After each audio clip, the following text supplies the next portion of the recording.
So there we go, the best part of the evening. But an even better part of the evening is coming up now with this evening's Dhamma talk. And this evening, I think I'm going to talk about some interesting things, like good and evil, cloning, what else can I think about? And conflict in the world. So don't go away, folks. An interesting talk this evening. Okay, I think most people are settled down again now after the meditation is finished. Last week I gave a talk about, what was it? It was about Buddha nature and original sin. So today I'm going to give a similar subject, but again a different spin on that subject, good and evil in the world. Because I've been reading the newspapers at my monastery. Monks do get newspapers, mostly to look at the cartoons, which is what we look at first of all. We're sensible monks. Wizard of Id is one of my favourites. And also we look at see what's going on in the world. And one of the things which has been hitting the news recently is this weird sect in the United States. I don't know why all the weird sects are in the United States, but they tend to gravitate there. And a cult which is supposed to have cloned the first baby. And so everyone has been talking about cloning again, and say how evil it is to clone things. And sometimes the Buddhists are so quiet about such things, and very often it's the other philosophies, other traditions make all the noise. And a lot of times because Buddhists are supposed to be quiet. We're sort of quiet living monks. We don't have the internet at our monastery, but it needs actually to be stated what the Buddhist position of these things is, and what the Buddhist idea of good and evil is. But as was mentioned in brief at the end of last week's talk, like original sin, there is no such thing as sin in Buddhism. All we have is like delusion, stupidity, ignorance, and not seeing clearly. And that's really just a problem which from the time of the Buddha was pointed out as the root cause of the problems and difficulties and suffering of human beings. Not seeing clearly, not understanding properly. And very often all of our ideas we just take from others. We're so easily influenced by what we read and by our prejudices. And so a lot of times there's no such thing as original sin. You might call it just original ignorance or original stupidity. And the same with good and evil. Really, that good and evil is just wisdom and stupidity. From wisdom, from seeing clearly, from enlightened wisdom, there we get all the compassion, the kindness, the love, the peace of the world. And hopefully those of you who've been coming here for long enough just know with a little bit of Buddhist wisdom that it can create so much happiness in your life, so much sense of freedom, and so many problems of our life, whether it's in the workplace or within our family or within our own body, can so easily disappear just through seeing clearly. And we realize just how stupid I was not to really see what was going on, and realize I created my suffering. It's one of the great teachings of Buddhism. You can't blame anyone else for the suffering in your life. You are completely responsible for your happiness and suffering. You're not so responsible to other things which happen to you in your life, your sicknesses in body, accidents, things which go wrong in your life, but you're least responsible for your happiness and your suffering. You can actually do something about that at all times. Even if you're sick, even if you've just got divorced, even if you're bankrupt, even if you're dying of cancer, even if you've got no place to sleep tonight, you can still be happy. You can still do that. I've seen people do that. And it's marvellous when you actually to see that, to show that it is still possible to be happy, even in the most unlikely situations, because you are in complete control of your happiness. As the Buddha said, even though the body is sick, the mind doesn't need to be sick. So a lot of times when we think about good and evil, we think that somebody else's, their evil machinations, their evil desires and their evil acts are creating problems for myself. Please never blame anybody else. The law of karma in Buddhism says, you get what you deserve. What you get, you deserved. Hard teaching sometimes. When we look at it, we say, yeah, actually that's just quite right. I got a cough last week, because I was working too hard, I wasn't resting. I deserved it. And there's a saying, when you're happy, or your happiness, you deserve that. All those kids who've got their TE results and done well, you deserve that, you worked hard. And all the ones who were very disappointed this weekend. Why was that? Because they partied too much instead of coming to the Buddhist Society. We've got a couple of really good kids who got good results from the Buddhist Society.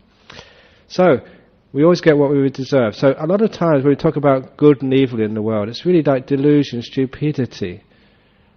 And that creates so much problems in our life, especially the mental problems. The anger, the despair, feeling upset, the lack of happiness, the stress, those are all inside, the way we react to the world in an unskillful way. And all the happiness, the good, comes from wisdom. And from wisdom we realize that's just how we can create just a happy world inside of our body, no matter what's happening to us. We can create a happy world in our family, no matter who we live with. We can create a happy world in our community. We can create a happy world on our planet, if we weren't so stupid. So, stupidity is the root cause. And this is what the Buddha said, avijja, from ignorance, delusion, stupidity. That is the cause of suffering, the root cause. So when we put these ideas of good and evil, stupidity, into the real problems of life, like cloning. Sometimes a lot of people, they think, oh, cloning is bad, cloning is evil, you shouldn't do these things, it's not right to play God. And as soon as I hear that, I say, hang on, Buddhists don't believe in a creator God. So you can't play God anyway, because God isn't playing God. Not even God can play God, not in Buddhism. So,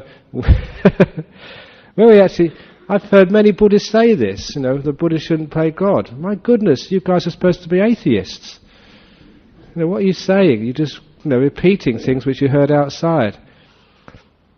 So instead of just following what other people say, what you read in newspapers, think what actually is cloning anyway.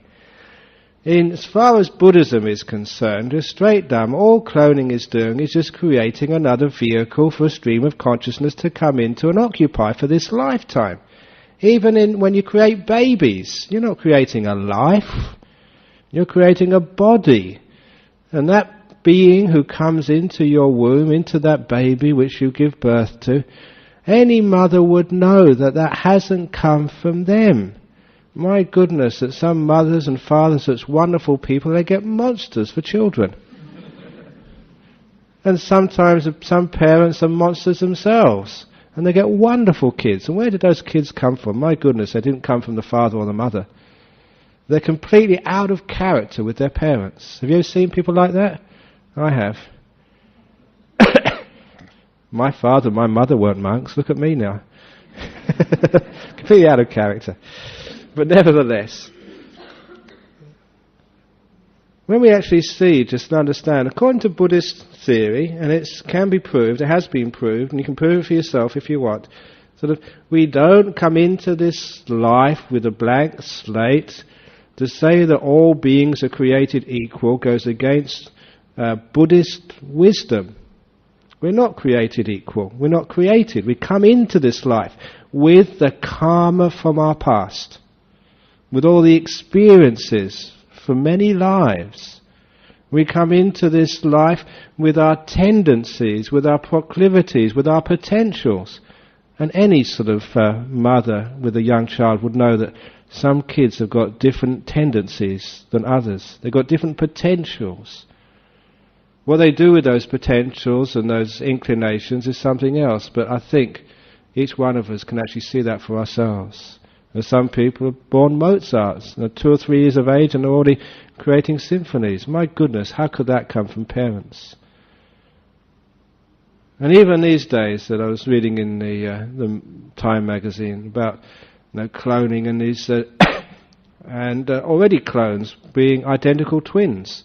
Identical twins are actually clones of each other. They've got exactly the same genes. And anyone who's seen sort of twins would know. Identical twins. They're only identical in their looks, in their body. Their characters and personalities are so different. And sometimes when people think, well, we can actually clone sort of like a great sports star, say like a Leighton Hewitt, so we can have people like winning the tennis year in, year out. My goodness, if you know a sports person who's a top sports person, it's not just their physical body. There's so much more which will create sort of the elite sports person. Just their mental attitude, their character, their inner strength, not just their bodily strength. I'm sure there's many people who are much more strong, physically able, physically talented, than say Leighton Hewitt or any other top sports person. But why does one person succeed and another person doesn't? It's not just body. It's not just genes. It's not just the physical stuff. There's a mind in there as well. And as basic Buddhism says, the mind is the forerunner of all things. It's the chief. It's the most powerful. And my goodness, if you cloned another Leighton Hewitt, I would guarantee you'd probably be hopeless with a tennis racket. Because the person, the being who came into that body would not have the same karma, not have the same inclinations, not have the same drives, the same potentials from one person to another. All that cloning is, all that the same genes are, is just the same model of car running off the production line.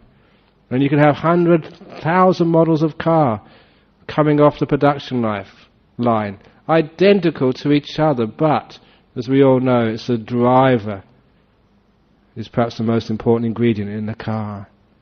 And that driver is a stream of consciousness which comes from a past life. So a lot of times when people argue about cloning is evil because we're creating life, my goodness, the Buddhists and the Hindus who believe in karma and rebirth should put their hands up and say, no, look, that's an argument which we cannot accept. You don't create life, you're just creating a body. Life is coming from somewhere else. And straight away that gets rid of a lot of the ethical problems about cloning these days and puts it on the real area of concern, because it's not cloning per se which is evil, which is wrong or which is bad. It's just how human beings make use of that. And so often in life, sort of our world has actually gone against science, has gone against opportunities for doing good in the world, because of deluded thinking, because of our preconceptions, because of our ideas which get so fixed inside of us, we just accept them without really thinking, without really questioning, without really seeing clearly. That's what delusion is. Not questioning, not looking deeply into things, and just accepting just the normal way of thinking about things. Certainly as far as Buddhism is concerned, that there's ethically, by itself, there's nothing wrong with it. In vitro fertilization, there's nothing wrong with it. It's how it's used is the point. And if it's used in a compassionate, wise, restrained way to help people, there may be sort of people who, women who have the need for a baby. I was arguing with the monks the other day, it would be a wonderful thing for cloning as far as the Sangha is concerned, because there's many young men who want to become monks. And their parents say, no, if you become a monk, we can't have any children. Now with cloning, you can become a monk and still have children. I can still give a few of my genes here, a few of my genes over there.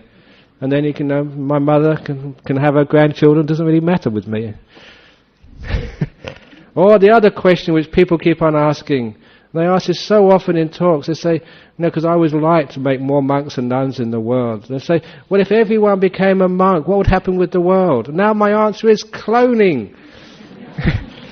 So the world wouldn't sort of disappear, because you've got cloning. That could look after the problem, won't it? So there's many advantages of cloning. So I'm just making it funny, just to make a joke, because sometimes that people get too serious on these questions. But of course the main thing about it is, if we have anything like cloning, in vitro fertilization, like drug therapies or whatever, it's how human beings make use of these great things which could serve and help human beings so much. And they use it for greed or power.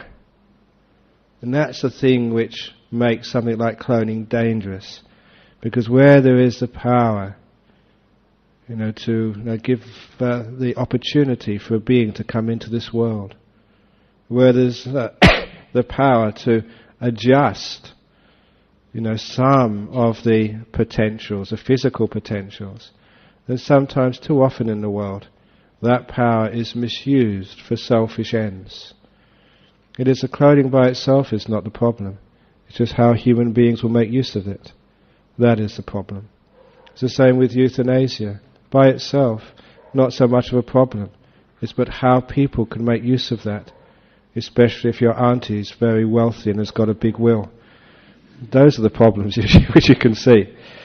So it is not the thing in itself which is evil, but it's how we make use of those things through greed, hatred and delusion. That becomes the problem in our world. And it's the same with some of the inequalities in this world, which sometimes we think upon as being evil or being wrong. That a lot of the time that we're looking at a world where so many people are writing that the conflicts arise because of the ill distribution of wealth in the world, that some people are poor and some people are wealthy. And when I was reflecting on that some time ago, and especially on the problem of conflict in the world, there's so much of the conflict, what we take as like evil and bad in the world, arises from, again, the perception of injustice. Conflict, you might say, comes from injustice. Something is wrong, you think. Something is bad, something is evil. Why should I be poor and they're rich? Why should I live in a mansion or live sort of outside and they're living in a mansion? Why should I sort of have no opportunities and someone else has all those opportunities? We say it's not fair. But in Buddhism, okay, we look a bit deeper on that. We say it's the perception of injustice. And again, Buddhism challenges you. Is that really unjust or not? When we come for the law of karma, hang on, maybe there is something more to it than just the apparent inequality of wealth and inequality of opportunity in the world. It's the same that, why is it that some people have got good results in their TE? Why is it that some people have got poor results? A lot of time it is because some people have worked harder. And so there is an ill distribution of results in the TE. And it means that some people will have more opportunities to get good jobs. Some people will have greater wealth, greater opportunities. Is that unfair or is that fair? Sometimes we think there's a perception of injustice there. And it's the perception of injustice in the world which I think we can challenge. Can the world ever be equal? Is that the only way we can have justice in this world? Or is there a deeper justice in this world? A justice which is born of the law of karma, that we do actually earn our place in society. We do earn our wealth, we do earn our talents, we do earn our freedoms and our opportunities. And if you are a Buddhist, and if you know these things, you say, my goodness, so much of the inequality of the world, which people use as as an excuse for violence and conflict, so much of that it's a misperception of what's going on. And that misperception means that it's unjust and it's somebody else's fault. When we get the misperception of injustice and we think it's somebody else's fault, somebody else is to blame, it means that we don't do anything to help ourselves. That we want to sort of blame, hurt, sort of take revenge on another person. And that is the root cause of much conflict in the world. Blaming others again, rather than taking control and responsibility for our happiness and for our destiny. So a lot of times that you can even see in one's own life, just in a microcosm of a family, there are many times perceptions of injustice. Why me? And of course you always know the answer to the Buddhist answer to the question, why me? It's why not? Somebody was telling me as we came in here today that their father, their two brothers died recently. And he was saying, no, why didn't I die? I'm older than they are. My goodness. And I thought, when people don't die, they say, why not me? And when they do die, they say, why me? We're never happy, we're never satisfied. We get sickness, we say, why me? When we don't get sick, we say, why not me? Isn't that interesting, just our concepts of justice and fairness in the world? I can tell you why not you. Because sometimes in that life you made some good karma. You've made the reasons why you have a long life. And sometimes the reason why we die young is because sometimes in this life or a previous life we've made the causes, the reasons for a short life. When actually you bring in karma and rebirth into the ethics of life and into justice and injustice, it changes the whole framework, the whole way we perceive justice and injustice in the world. It changes the whole thing. It doesn't make life fatalistic. Because sometimes people think, oh, that means karma, it's my karma to be poor, it's my karma to be stupid, it's my karma to be diseased, it's my karma to be disadvantaged. Remember, the law of karma just gives you the ingredients of your life. What you make of them is the karma of this life. So that's not the Buddhist idea. Buddhism is not fatalism. But what Buddhism is saying, yes, you can understand where your situation has come from, why you are where you are right now, why you have your abilities and your disabilities. You can understand where that comes from. If you could learn enough meditation and get your mind peaceful enough and still enough, you can actually access your past lives. You can know that for truth, for yourself. You can see the karma, why it is these things happen to you, or have happened to you. But the wonderful thing about the law of karma is you can still do something with that now. It's not so much blaming somebody else for the situation you're in.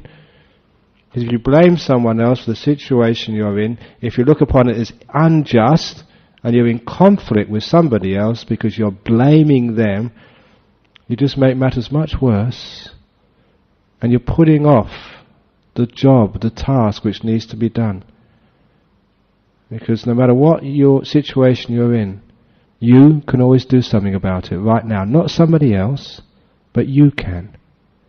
Too often we blame others. And as long as we're blaming others, we're not doing what it takes to get out of our situation.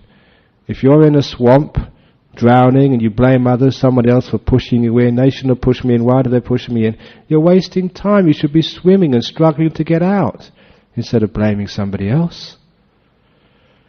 So what the Buddhist idea of karma and rebirth is that, okay, this is the situation we're in, what are we doing about it? So we never look at anything as being unjust. We say, this is what's happened to me. Don't say, why me, why me? There's some karmic cause there. The perception of injustice is usually ignorance and delusion. Now, how can I make use of this?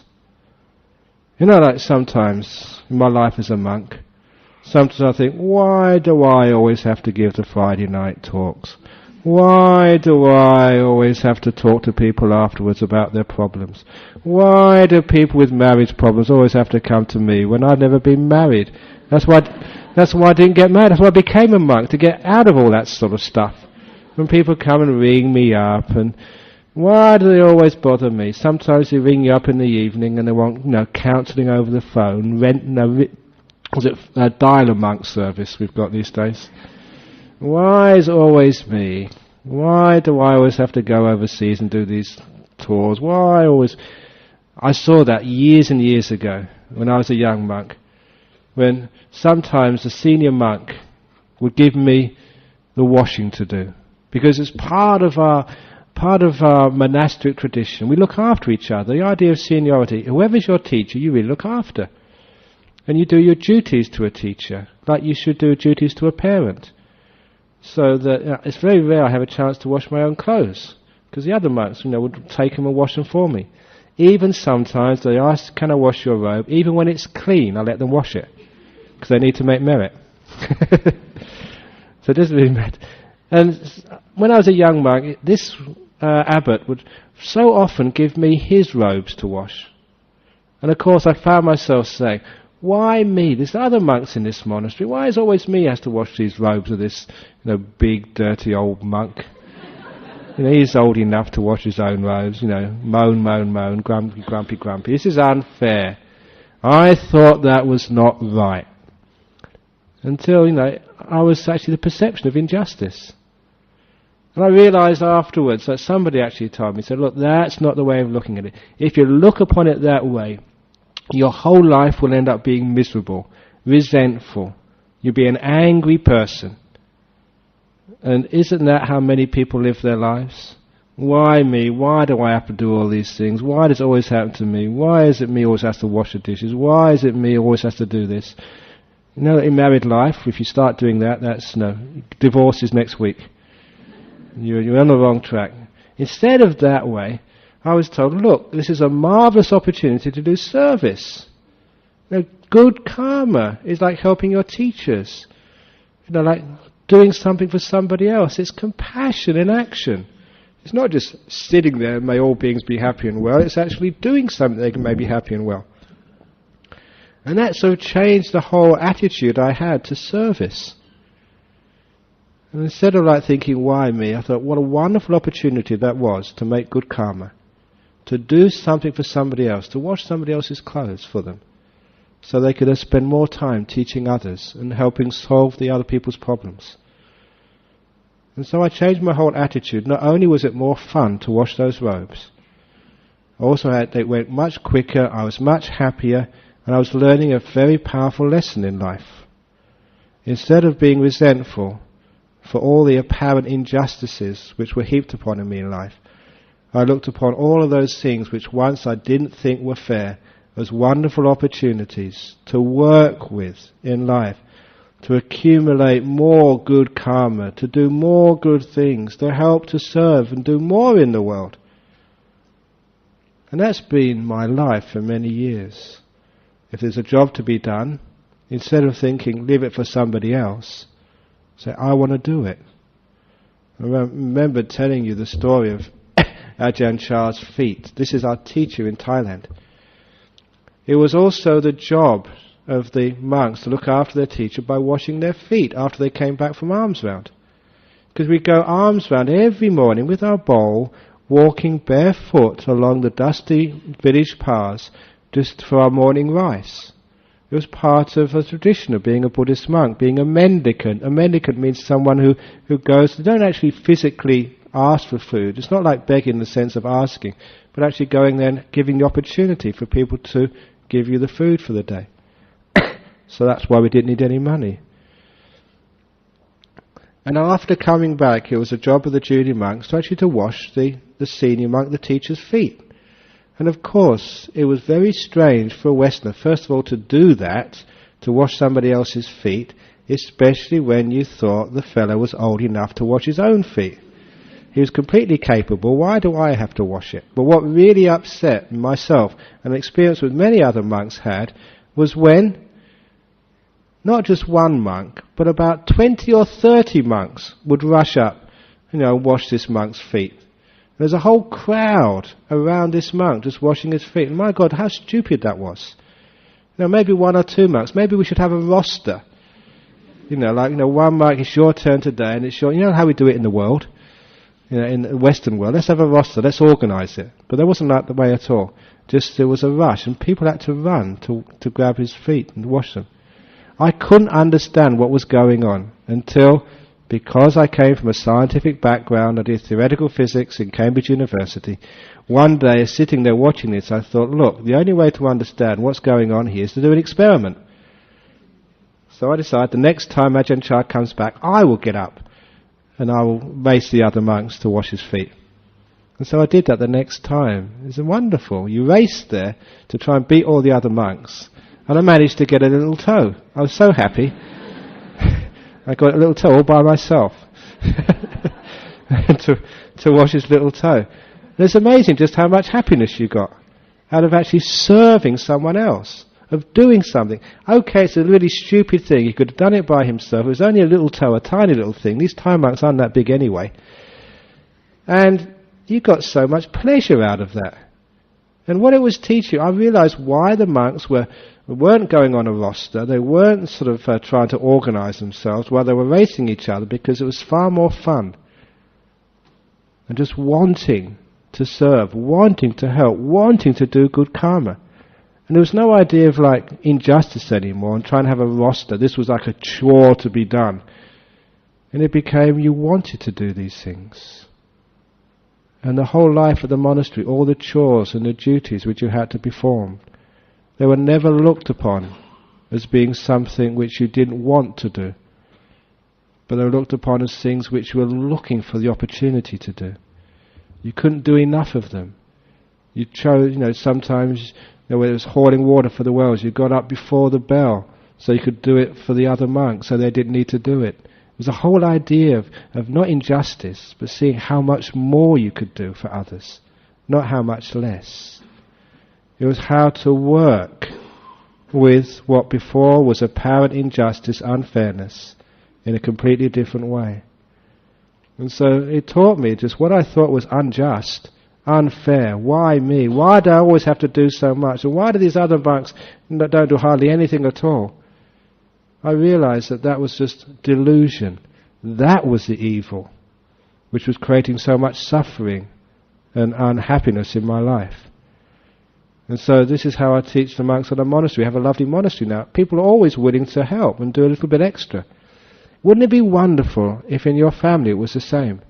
It wasn't sort of, it's your turn to wash the dishes tonight. No, I did them last week. It's your turn to do them. No, it's not. It's someone else's turn. Instead of talking like that, wouldn't it be wonderful if people actually raced to the kitchen sink to try and get there first to do the dishes? And say, it's my opportunity to make merit. It's my opportunity to do something good. It's not unjust, because I am working for the family. I am serving other people. I'm doing this so you can have a rest. It's a completely different attitude. However, in our life we always think that, that it's so unjust and it's unfair. Why me? Why do I always have to do these things? It becomes the fault-finding mind again. Why am I so poor and other people are so rich? My goodness, it's wonderful being poor. You don't have to worry about tax returns because you haven't got enough money to actually fill out a tax return. The monks are one of the few people in Australia who haven't got tax numbers. We don't earn any money, so it's a waste of time. It's wonderful being poor. You don't you don't have to worry about so many things. There's lots of advantages in being poor, isn't there? You don't have to worry about burglars. Maybe you can actually worry about burglars. Maybe they come in your home and leave you something if you're really poor, out of compassion. So a lot of times we think that, why me? Wouldn't it be wonderful if I was as rich as somebody else? You see, recently I remember reading in a newspaper that in United Kingdom they were thinking that that videos and televisions were so important, such a basic necessity of life, that even people on the dole, people out of work, if they hadn't got a video and a TV, they were considered to be disadvantaged, and they were given one free by the government, which I thought was absolutely crazy. So, we think we need these things, we have to have these things to be happy. And so much injustice in the world, or the perception of injustice, thinks, I have to have these things because everyone else has got them. And sometimes we can actually look at that and say, well, is that really injustice at all? You look at poor countries in the world and say, is that really unjust? And do you really want to be as wealthy as America, with all of their social problems? And do you really want to be American? Or would you rather just be a little bit poorer and be Australian? Is that really what you want in life? Or even poorer, like Bangladesh? Sometimes people think, poor Bangladesh, it's so poor.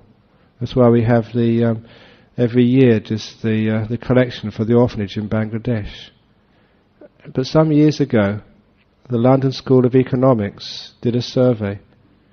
They worked out not just the economic indicators of a country, they worked out happiness indicators of a country. Some way of measuring the average level of happiness in a nation. And London School of Economics is not just some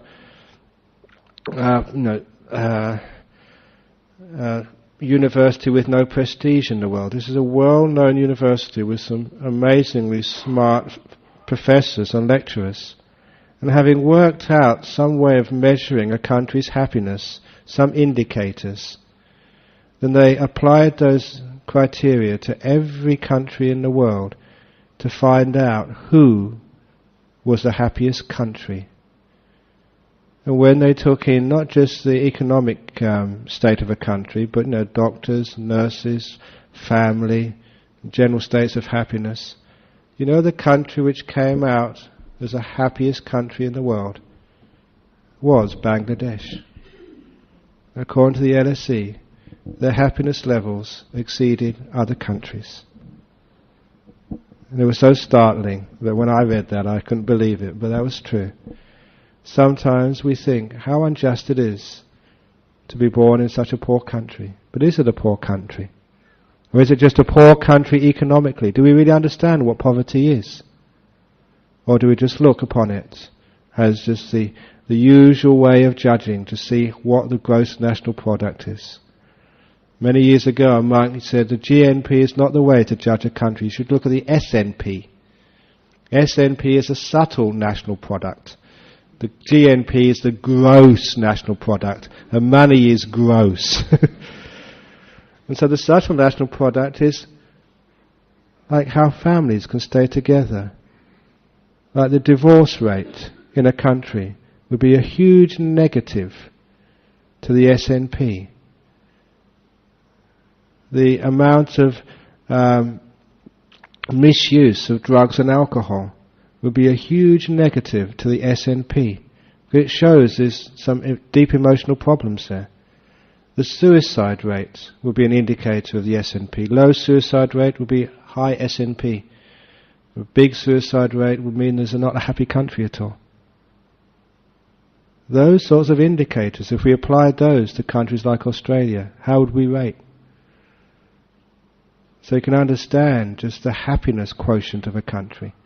So when we talk about justice and injustice, fairness and unfairness, my goodness, isn't this starting to look at this social justice in a different manner, a different way? Because those factors of wealth, maybe we can't do much about that, but the factors of living in harmony with our partners, with our family, looking after our mental health by right attitudes, so we don't commit suicide, so we don't get depressed, so we don't get this anger at ourselves that we need to go and distract ourselves with drugs and alcohol. When we don't have those problems, maybe that's a way to have a wealthy society. So when we talk about the injustices of the world, what are those injustices? Perhaps we are living in the poor world. Perhaps this is the third world in social terms. Why is it that people can't live with each other these days in a family? Relationships are just so hard these days. Why? And again, it's because there's another way of looking at these relationships, not the fault-finding mind, which we keep on looking at our partners in such a way that after a while we just can't stand them any longer. We want somebody else. Our jobs, our bodies. There's another way of looking at these things. And so when we think it's not their fault that our relationship is not working, it's not somebody else's fault that we're unhappy, it's our fault. We do something about this. And that becomes like taking responsibility, the Buddhist law of karma. We can do something. And when you actually take that responsibility for your happiness, and you say, I'm going to learn how to live with other people. Even living in a monastery. There's sometimes that, and it is in a sense like married life, You're living with all these other people, and sometimes you don't choose them. If they want to come and join the monastery, you allow them to come. And you have to live in peace and harmony with these people. Those of you who come to visit my monastery, how many times have you heard the monks arguing and shouting at each other? Never. But if you go and visit home, how many of you over Christmas visited your family and heard them shouting and arguing at each other? Isn't it a shame? Why is that happening? It's because, like in a monastery, we've got other ways of dealing with these problems. Ways of wisdom, forgiveness, loving kindness. We take responsibility. So if somebody shouts at me, I just let them.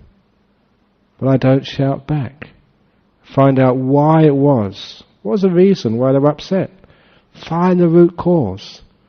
That's a great way of overcoming conflict, because anger doesn't cease with more anger. Anger only ceases with forgiveness and understanding the root cause of these things. And when people realize that you are their friend, not their enemy, that you aren't out there to abuse them, to exploit them, to hurt them, but to help, it changes the whole dynamic of a family. How often is it in a family you think that somebody's exploiting you, making use of you? In the monastery I say, exploit me, make use of me, I want to make more good karma. Now if you manage to do that in a family, there'd be no sort of ill will anymore. It'd be wonderful to get up for your husband every morning, making breakfast in bed every morning for the whole year. Wouldn't it be wonderful? A wonderful opportunity to serve another person. Or your husband. Your husband can just work double shift for you, so you can actually so you don't have to go to work at all, you can stay at home. What a wonderful service that could be. Whatever it is, actually getting out there, not worrying about what I need, what's right for me, and thinking, oh, how unjust, why me, why do I always have to do these things? Look at the opposite way. How can I give? How can I serve? What can I do for other people? That's compassion. That's Buddhist loving kindness. That's giving. And that's the way to create a beautiful family, a beautiful community, a beautiful world. Not what I can get out of this, but what can I give to it? Too many relationships of the sort, what can I get out of this? What can I get out of her? What can I get out of him? What can I get out of the monks when you come on a Friday night? Instead of, what can I give? How can I contribute? How can I serve? And if your life is, what can I get out of life? Not what I can give to life, then you're missing the point of life. You have this great opportunity, being born as a human being, to serve, to give, to your partner in life, to your children, to your parents, to society. Don't miss that opportunity. And if you know that, you realize there's all this perception of injustice in the world. It's not injustice at all. If you're having it hard, more difficult than other people, then it means that you have more opportunity to serve, to give, to make good karma, to develop compassion, to develop wisdom, to develop these beautiful qualities which make a human being. If you're born with a silver spoon in your mouth, as they say, talented, rich, smart, you don't have as much chance as other people to do good, to learn compassion, learn wisdom, learn endurance, learn all these great spiritual qualities. So it turns around the idea of injustice. It turns it around and says, wow, isn't it wonderful that what I once thought was disadvantaged is actually the opposite, is being advantaged. More opportunities to grow, to learn, and become a happier human being. It's tough, yeah, but you learn so much more. It's the common advice I give to people who are in problems, in trouble, got cancers, had sexual abuse or whatever. My goodness, you've got greater potential than those people who haven't had those problems. You've got the greatest potential if you make use of that. If you take that on and grow from it, learn from it, to grow in the beautiful qualities of compassion, wisdom, endurance. Isn't this what life is all about? To see how much you can do. Harder test, It's a much stiffer exam. But of course, the harder the test, the stiffer the exam, the more you will grow. So when we look upon like the inequalities in the world, the injustices in the world, sometimes I look upon those things, are they unjust after all? Or is it just our perception which is wrong? When we say, why me? Why does this happen to me? This is unfair. Is it unfair? Instead of saying it's unfair, let's put it down to karma from the past. If that's happened to you, if you're born in a poor country, perhaps it was because you were stingy, you were mean in the past life, you were lazy, you didn't do very much for other people. So you have to learn what it's like to be poor. What better way to learn the need for generosity, to know what it's like to be hungry? Because my goodness, if you've been hungry, you haven't eaten for a few days, do you think you could ever pass by someone else who's hungry when you know how it really feels? When you've been sleeping out in the cold with no friends, with no relations, with nowhere to go,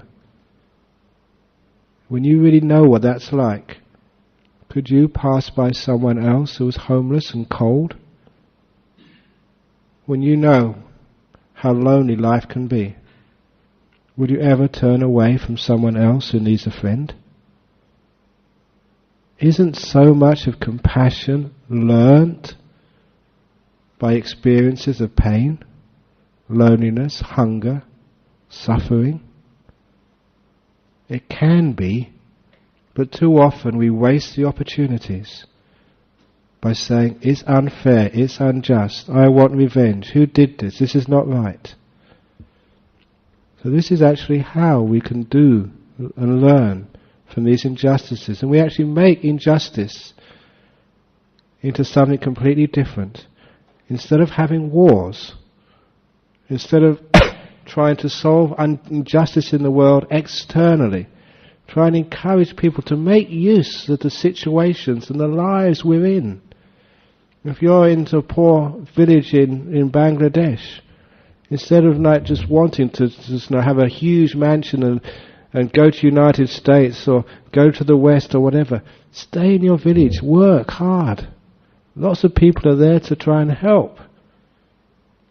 And perhaps you can even be richer in your heart than anybody living in Perth. See what you can do with what you've got.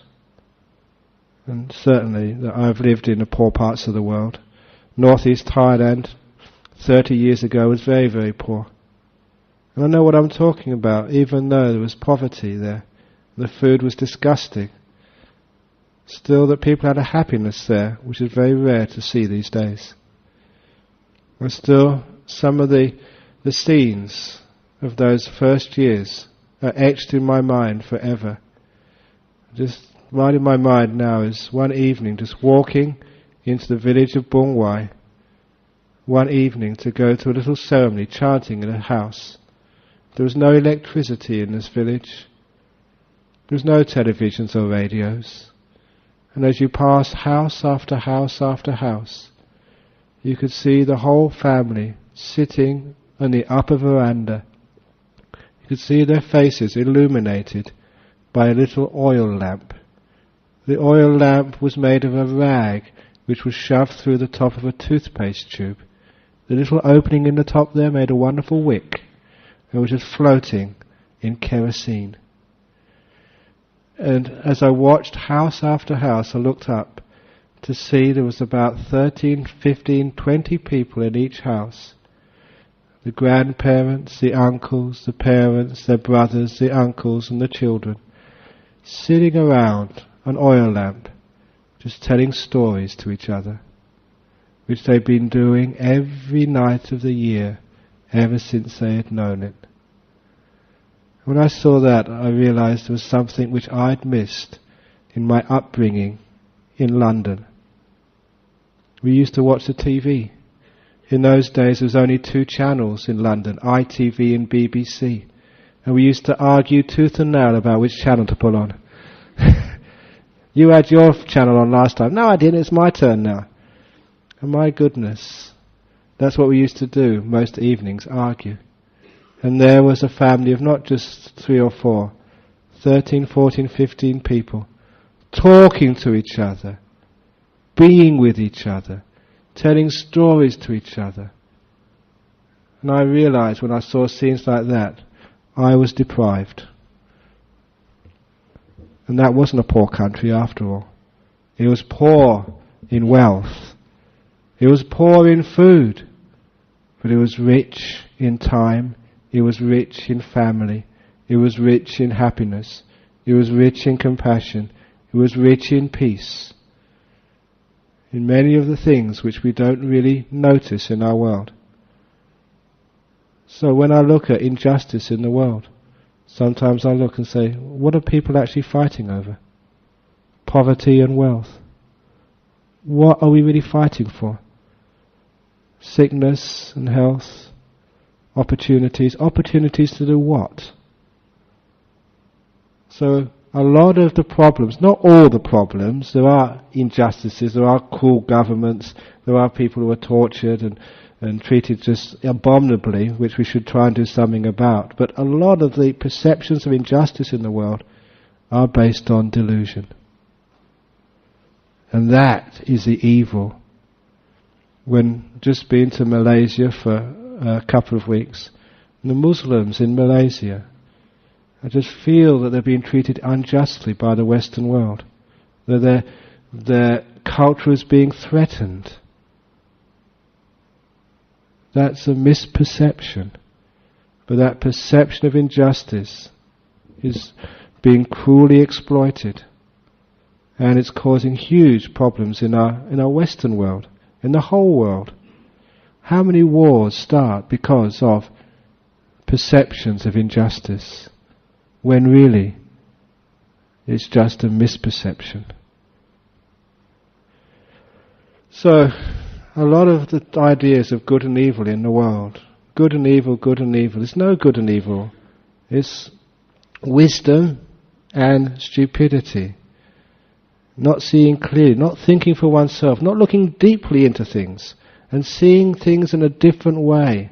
Not as you've been taught them, not as it says in the newspapers or the TV, not as in the books, but seeing it in your own way. To be wise, you have to be rebellious.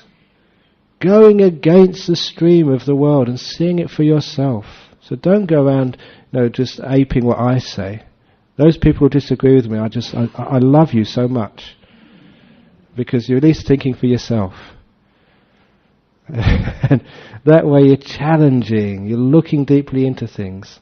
And maybe you may find that, with karma and rebirth, and with the opportunities to value the spiritual qualities in the world, and not so much the physical qualities of long life, of possessions, and just the ability to have as many desires as you want fulfilled.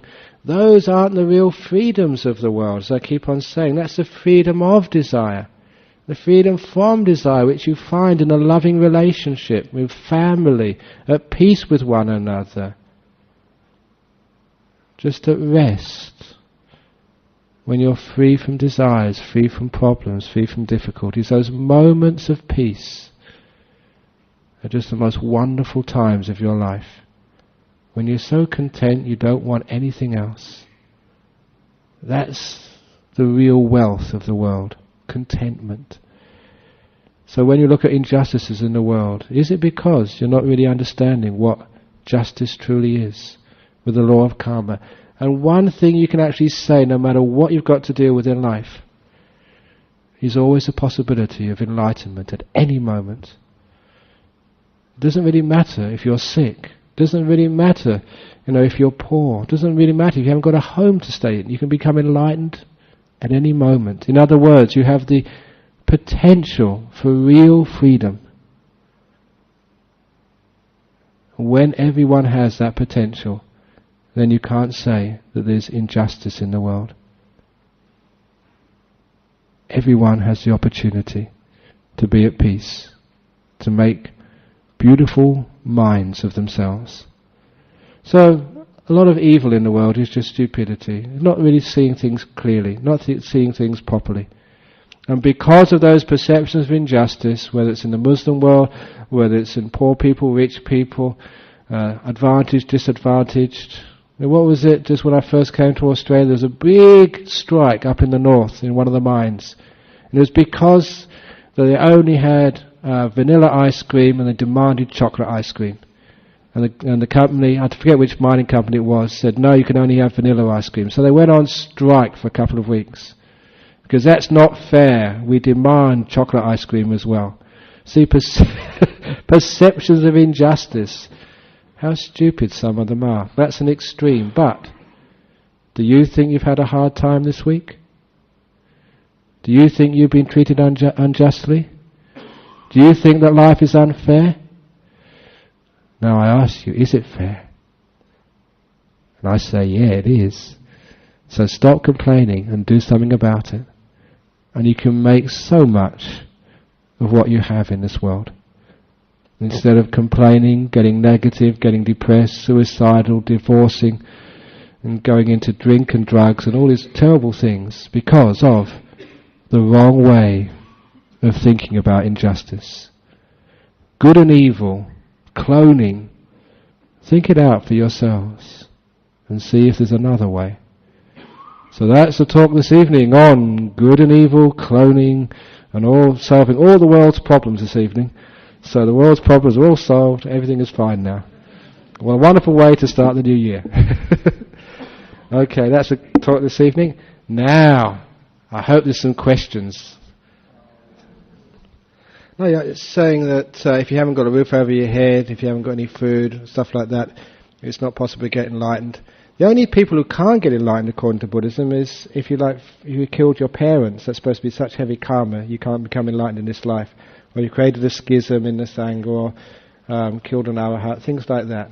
But no, it's not just if you are very hungry. There was this wonderful story of this, in the time of the Buddha, there was a famine, and there was a monk, because of he was keeping his rules very strictly, even though there was some food which had fallen from a tree, and he was just really starving. He refused to pick it up because it hadn't been properly offered. And so he was like lying down there next to food, but because he hadn't been offered, that he was starving, almost passing out. And a lay disciple saw him, and saw him just so weak and so hungry. He decided to take him back to his house and give him a feed. But the monk was so weak, too weak to walk. So the lay person just put him over his shoulder. He was just so weak and so thin, there was hardly any weight at all. And as he was over this lay disciple's shoulder, he was just thinking of just that how he'd renounced sort of his desires to keep his rules. And that created so much happiness inside of him, like the mental happiness, that his mind got into a very deep state of samadhi, of like bliss, and he became enlightened over the shoulder of a monk, or shoulder of a lay person. So even in hunger, starving, sort of, he became enlightened.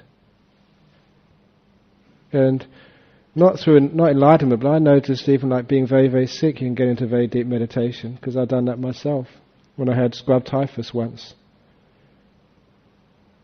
So sometimes that the people who find it hard to meditate are those ones who are the very busy ones, who live very complicated lives.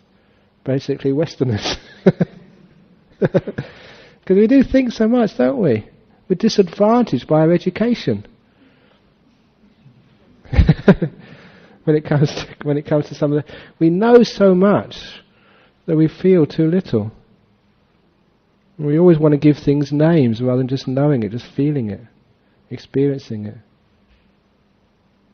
So a lot of times that you come across some simple villagers who've only gone grade 1, 2 or 3, and you teach them a little bit of Dharma, they understand straight away, because they haven't been complicated by their life. And also, we see so much television that many of our ideas and views are completely conditioned by what we watch on the box. And that's why, people do manipulate. That's why I have political advertisements, actually to manipulate you and get you to look at things in a certain way. And that's why I wanted to bring up cloning. Because how many people just think cloning can be good? You ask a person, no, cloning is bad, you can't play God. They're just repeating what they heard other people say without really thinking what they're saying. So I like to challenge people that way. And yeah, everyone has the opportunity to become enlightened. Unless you've killed your mother or father. So if you haven't done that, you're okay. And so, it's just, sometimes it's more of a challenge. And I notice that sometimes people who are more challenged in life, that actually encourages them to put forth more energy and effort into what they're doing. And if the task is easy, they get very lazy. So, in my early life as a monk, it was very tough. As far as food, accommodation and medicines were concerned. Medicines, there weren't any. We just expected just to tough it out. And the food was disgusting, as I've said many times in the talks here. I won't repeat all those frog stories and rotten fish stories. You've heard them many times. It was disgusting food I had to eat. In fact, I was told when I first get there, don't ask what you're eating. Because if you knew, you'd be in big trouble. So thankfully I didn't ask. And it was very tough. But because it was so tough physically, it was more of a challenge. And so you really had to get your meditation together. So in one sense, I really value that toughness. It was tough. But I really had to work hard on the spiritual qualities which you built up. So yeah, it's tough, but it's not impossible. It's also seen sick people as well. So they're not supposed to get into deep meditation. They can make it. And sometimes they too get enlightened as well. Really, really hard, really tough.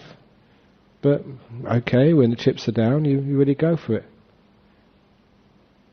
It's your attitude. You can very easily, when things are very hard, think, oh, poor me, why is this happening to me? This shouldn't really happen to me. We should get better food in this monastery. I should have more time. Why don't people love me? Blah, blah, blah, blah. That is the problem. And if you instead of thinking how unjust it is, we think, okay, what am I going to do about this? And there's always something you can do. And that's a wonderful thing which I found in life. It's in Buddhism. Rather light a candle than complain about darkness. There's always something you can do. With what's happening in life. And even if it is just doing nothing and just meditating and just making yourself peaceful, that's doing something positive.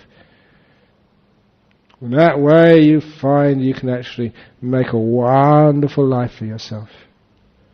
And all the things which you complain about are instead like opportunities. Opportunities for enlightenment. Okay, so not injustices. I know that I made that karma somewhere along the line, why this happened to me.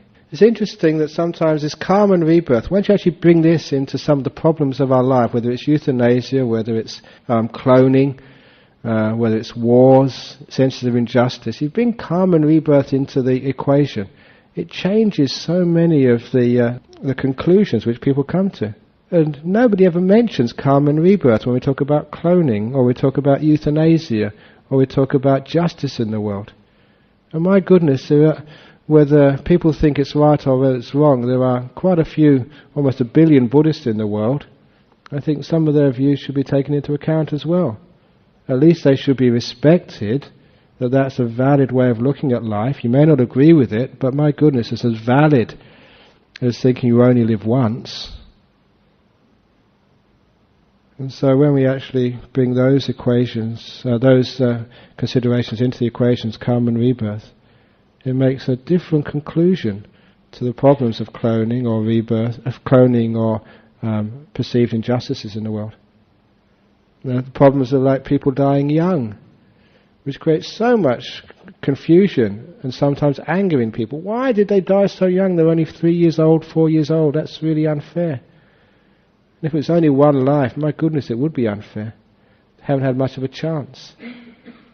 But if you look upon it in karma and rebirth, many, many lives, then perhaps it is fair after all. It gets rid of so much anger in human beings.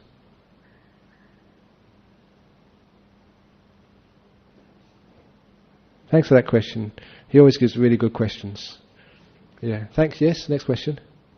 Yeah, Eddie. What do I think of Saddam Hussein and Bush? We can learn a lot from them.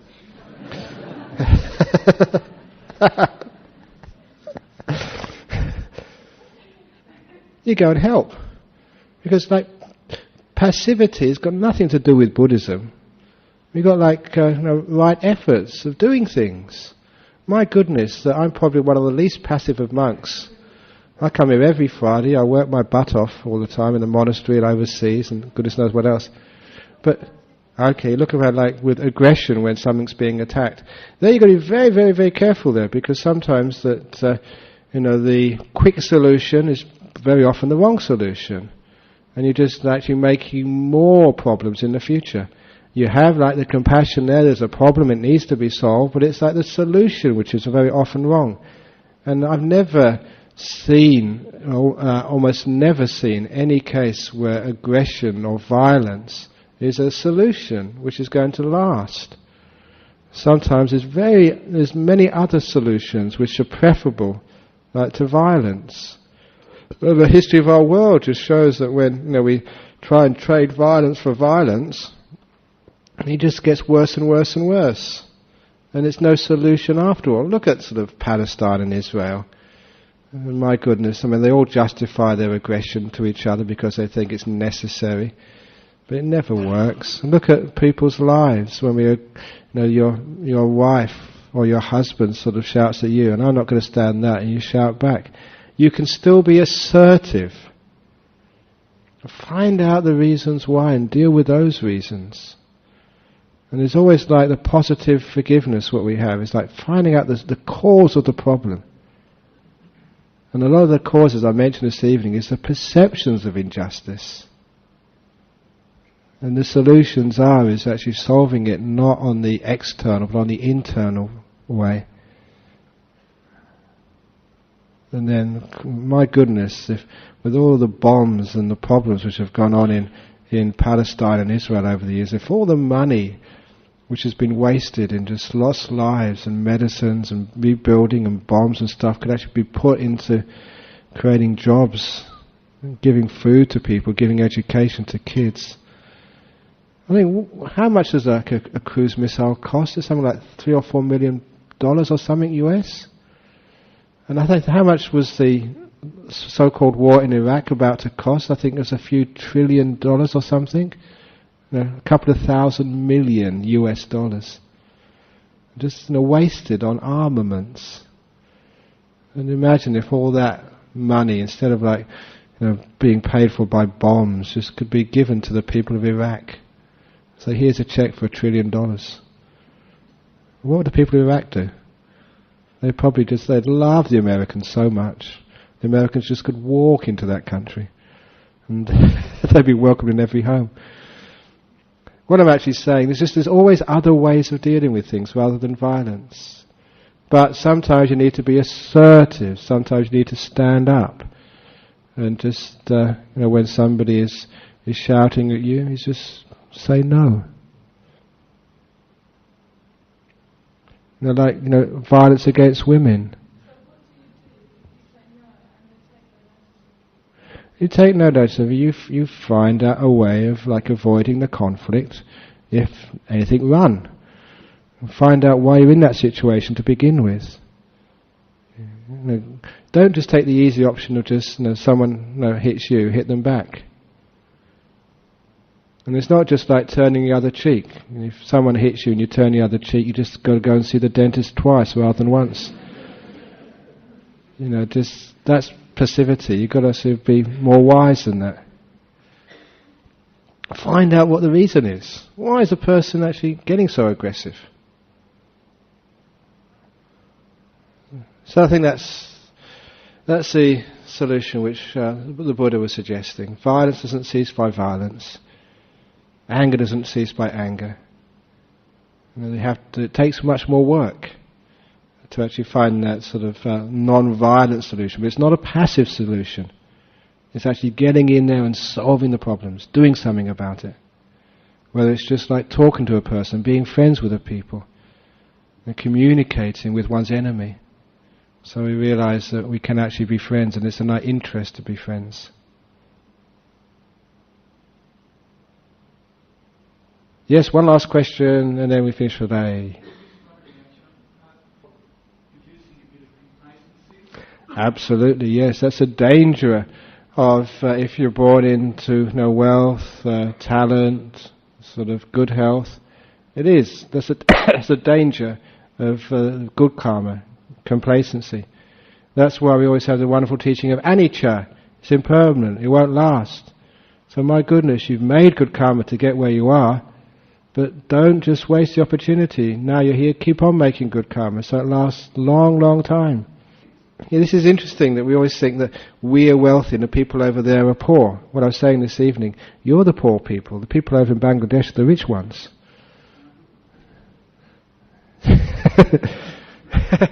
There's the poor inside, the spiritual wealth. In our Western world, we just look on the outside as a measure of our success. The size of our houses, the clothes, the amount of food we eat. But my goodness, look at the suicide rate in our country. The amount of people taking drugs, abusing kids, divorces, people having to go to therapists. That is sickness, that is a sense of not enough health there. But my goodness, we've got problems as well. And sometimes that those spiritual problems, those mental problems, they're eating at our society, through crime, through a lack of sense of spiritual well-being. When a daughter or a son hangs themselves when they're only 12 years of age, is that good? That's really more painful. When a baby dies of maybe sort of dysentery or something, maybe the mother can understand it's poverty, they can understand there was some sort of cause there. But when like a 12-year-old hangs themselves on the front porch, as someone did a few months ago. But it's good what you mentioned there, that sometimes when we are wealthy, when we are content, when things are going well for us, that is the result of your good karma as well. You deserve that. So you deserve your happiness. So delight in that. But remember that that's not going to last. So that's why they say that keep on making good karma. There's one of the Buddha's chief female disciples called Vaisakha, a very famous lady in Buddhist history. When she got married to her husband wasn't a Buddhist at all, but very wealthy. And she went around complaining, in our house we only eat old food, we only eat old food. And her husband said, what are you saying, wife? We only eat old food. We get new food every day from the market. And she said, no, that's not what I mean. They say that, our wealth, our happiness, our prosperity is from our past karma. We're not making any new karma. You don't let me go to the temple, you don't let me give alms. So we have to keep making new karma as well if we want wealth for the future. And her husband understood and also allowed her to give alms and also contributed himself. So our wealth, our prosperity, our good luck, whatever you wish to call it, we've earned that. So for our future, we have to keep on earning that happiness by building up the spiritual qualities which we call good karma. Generosity, virtue, compassion, kindness. That will create the happiness inside and also the apparent wealth outside for you. So it's important to keep on doing that. Otherwise, it's true, we do get complacent. And what we have, what we've earned, we lose very quickly. As they say, a fool and their money are soon parted. In the same way, sort of a deluded person and their good karma is soon used up. Okay, thanks for listening to this talk this evening. I've gone on for a little bit longer, but that's your karma this evening. So don't blame me, you deserve that.